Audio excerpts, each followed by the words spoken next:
I really dived into following you about 5-6 months ago, and a couple things that became really clear initially. I crashed on my mountain bike 5 years ago and broke my neck. For a long time, I wondered, what the fuck? What was this about? And in coming back into your work, I'm really seeing that I am so powerful and my resistance is so massive. And so my desire to speak with you today is because in hearing you talk about or coach people, that when they know there's something they really, really, really want, but there's too much in the way for it, go general. So I've been staying away from thinking about or really focusing on this idea of being able to heal my body. Yeah. So it's not easy though, because it comes up often, doesn't it? I'm in it like all constantly. The time. Constantly, yeah.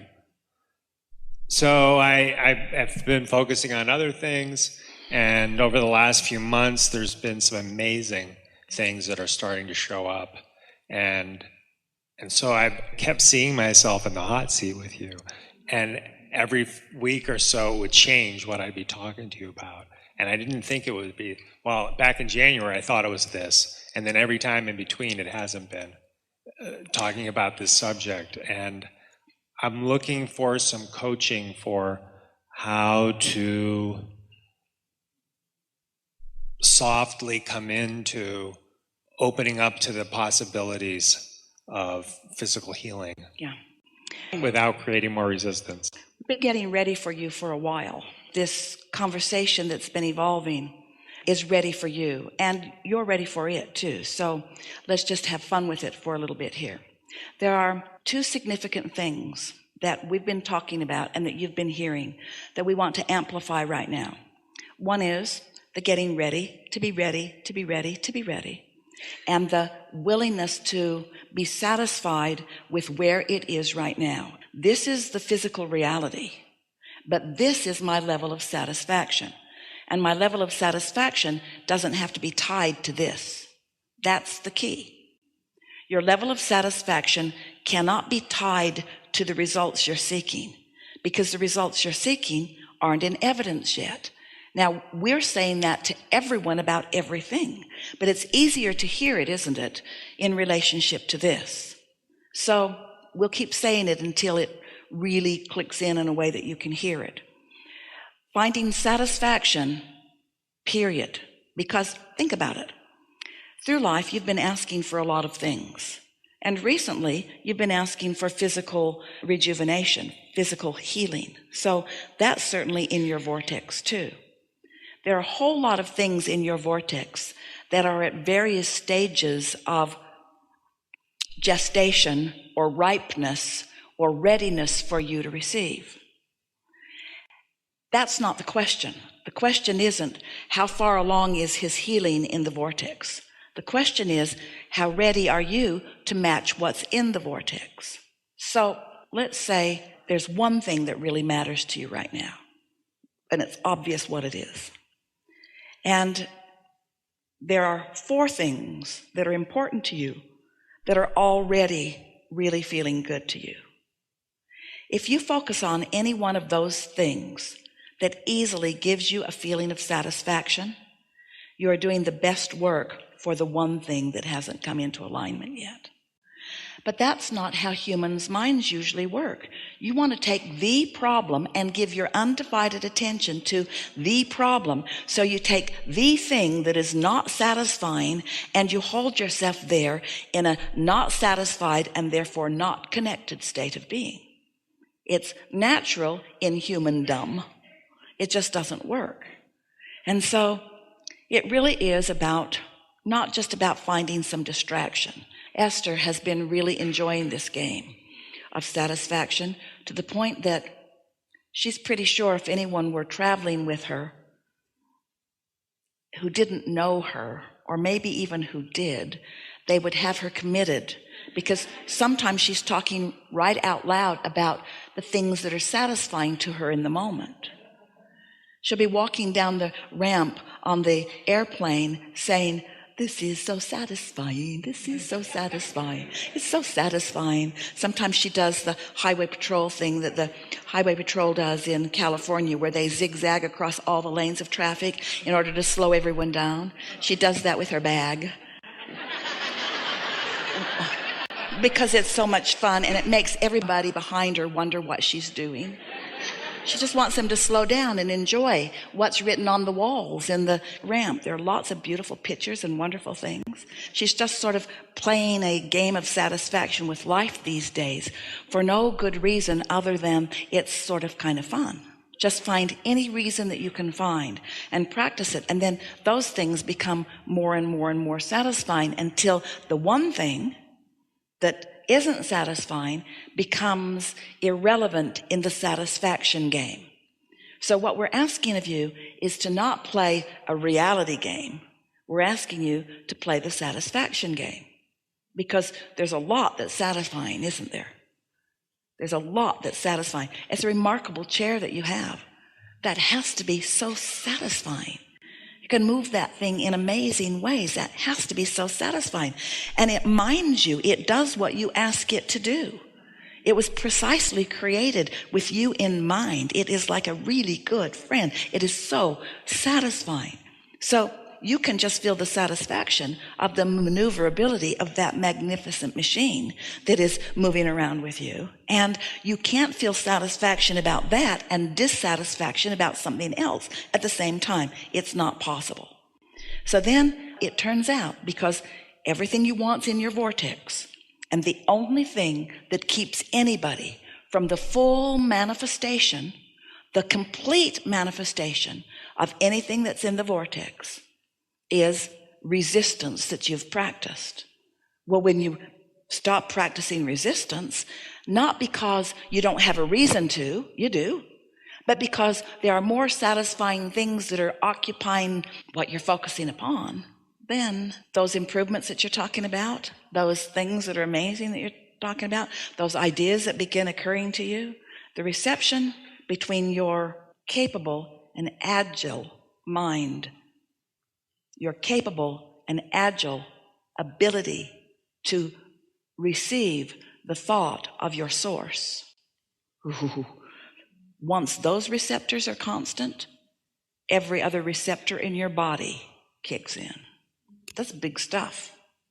But if you get the cart before the horse, if this matters so much that then it clogs up that, then that's clogged up and that improvement doesn't happen. Helpful?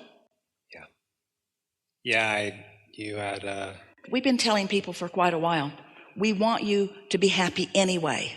And sometimes they can hear it, they don't like it, but they take that to mean satisfied even though I don't have money, satisfied even though I don't have my life partner, satisfied even though. That's what they think they're hearing us say. It's not what we're saying. We're saying satisfied, not even though. Satisfied. Satisfied because, not satisfied in spite of. There's a difference. Satisfied because of these things, not satisfied in spite of these things. Satisfied. They don't want to hear it. So we're asking you, be satisfied anyway. Well, that's kind of like in spite of. Satisfied for this reason and this reason. And as momentum picks up on those things that you're satisfied about, then all kinds of things come into place. Because there is nothing that you cannot be or do or have. I made a list of 8 things that I didn't have much resistance around, things I thought would just be fun to create. And the first one was to have really exceptionally interesting, exciting, out-of-the-box wildlife observations or encounters. And I shared that with my wife, and who hasn't been very much diving into your work, but she's here with me, and she's been practicing in her own way, and just from things I'm sharing. So she put that intention out herself, and we kind of put it out as a co-creative thing between us. And she started having some really cool things showing up, and she saw 2 hawks mating and some other things like that. So while they're flying and spiraling toward Earth. Well, they were on a tree, but still. And so I didn't have much attachment to it, and just like, well, I wonder what's going to show up for me. And then a week later, I was in my room and something went slam against the window. And it's like, was that a bird? Because I get birds hitting. And then it happened about 30 seconds later, slam. And it's like, what is that? And my caregiver was there with me, and she said, I think it might be a squirrel. I was like, and then slam, it happened again, and she's like, it's a prairie dog. And I was able to turn my chair, and he did it one more time. And she said, I think he really wants to come see you. I think he wants you to see him because he is step 2 in the equation of you asking. Because you can be or do or have anything. Doesn't matter how bizarre it is. It doesn't happen that often. I don't know anyone who's seen a prairie dog throw themselves at their window. Yeah. But that was very satisfying. There you go. Yes, it is. There you go. Evidence of my resistance-free asking. And when the path opens up enough, I had an experience that I think is going to answer my question, but I'm looking for clarity. I have some other intentions that I've set, and they've been more general. And it was just a week and a half ago, I was inspired to write an intention for my relationship with my wife. And one of the things I said was, I want us to discover ways of connecting sexually that are mind-blowing. And I stayed away from creating intention with her because, I wanted to stay general. And I was a little nervous that if I got too focused on it, I'd push it away. But all of a sudden one day I had the inspiration. I wrote that down. It felt really good. And then 3 days later, which was last Sunday, we had this amazing experience together. Yeah. And so the question...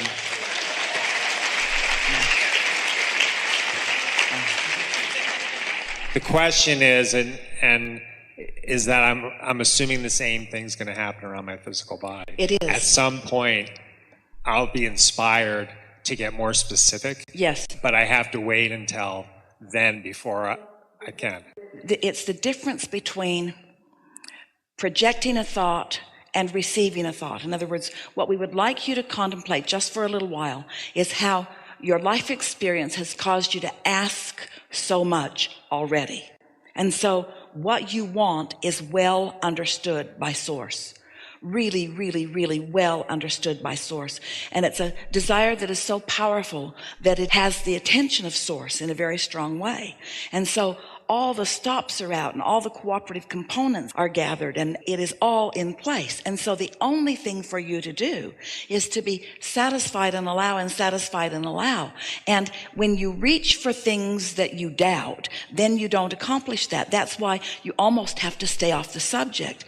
And that was a really good, powerful, big step toward showing you that you could ask for something that formerly you would not have even considered. But when the idea occurred to you and then it manifested in the way that it did, then it made you feel more confidence in other things that you may ask for that are inspired. In other words, once you get the hang of this and you've got it, sometimes even what you're asking for will be inspired. When that thought came to you, that wasn't a request. That was an inspired thought. That was a thought that you were ready to receive. Ooh, you were ready to receive the thought of it before you were ready to receive the experience of it. And had you not been ready to receive the thought of it, you couldn't have experienced the experience of it. And remember how the thought of it felt. And how satisfying it was even in the thought of it, you see. That's really the piece that we're wanting you to take from this conversation. And you've got it. You've got it. So then there are a few things. Don't rush anything, because when you're in a hurry, you're not satisfied. In other words, impatience is not your friend. Impatience means that you've got a vibration going on that's in your way. It's the satisfaction factor that you're looking for. But here's the big thing. Don't fake it. And don't push it.